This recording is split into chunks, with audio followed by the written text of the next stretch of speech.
Bonjour à tous et bienvenue sur le VPR Record d'Agir autrement. Déjà, un grand merci à tous mes abonnés et vous qui êtes sur la chaîne pour la première fois. N'hésitez pas surtout de vous abonner, partager et liker pour plus de vidéos. Surtout partager avec vos amis qui ont vraiment besoin. Le sujet du jour est comment rester zen en toutes circonstances. Comment rester zen en toutes circonstances. Certes, ce n'est pas facile, il faut l'avouer. Lorsque l'on traverse des situations, lorsqu'on ne souhaite pas, surtout, ce n'est pas facile de garder votre calme. On perd les pédales, comme on dit, on perd le contrôle et on est paniqué. Mais cependant, pour faire face à cette situation, on n'a pas d'autre solution que de rester zen, de garder son calme pour trouver les solutions.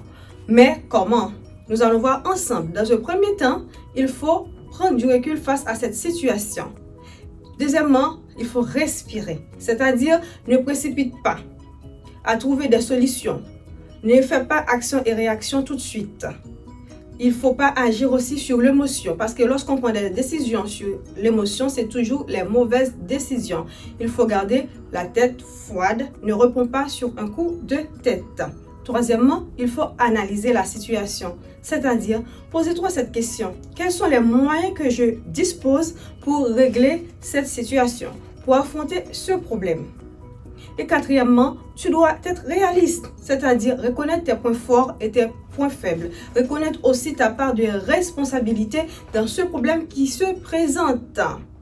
Cinquièmement, ne sois pas impatiente, c'est-à-dire il faut prendre le temps de bien analyser, prendre le temps de réfléchir et trouver des solutions les plus adéquates. Sixièmement, dis-toi qu'il n'y a pas de problème de solution. Si le problème existe, c'est que forcément il y a une solution.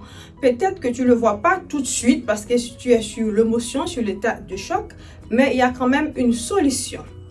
Septièmement, mes amis, il faut aussi garder en tête que l'eau va à la rivière.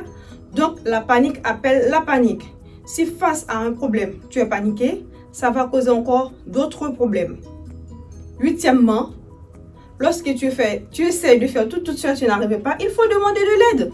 Les amis, la famille, les collègues sont là pour ça. Peut-être pour toi, ça a un problème sur une échelle de 10 à 8. Et puis pour notre collègue qui est déjà passé par là, c'est un problème de 5 sur l'échelle de 10. Vous comprenez? Donc, il faut demander de l'aide. N'essayez pas de résoudre tout toute seule.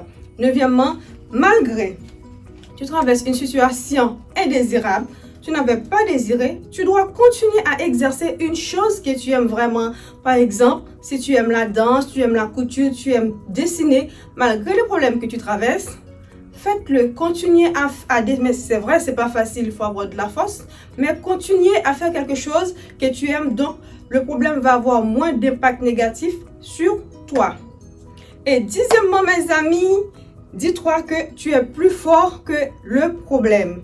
Si tu affrontes ce problème, c'est que ce problème est là dans ta vie, soit pour t'apporter une solution, soit pour t'ouvrir une autre porte, soit pour pouvoir voir les choses autrement, ou aussi soit pour que tu sors de ta zone de confort. Parce que dis-toi, tout ce qui ne nous tue pas nous rend beaucoup plus fort. Et aussi, c'est peut-être à l'intérieur de toi, tu es beaucoup plus fort que tu le penses.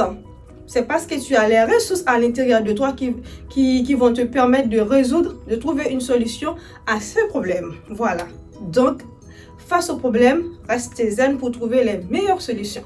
Sur ce, je vous dis au revoir, à très bientôt sur le VPR Record d'Agir autrement avec Magdala Brice à votre service. Merci et à très bientôt. Restez branchés.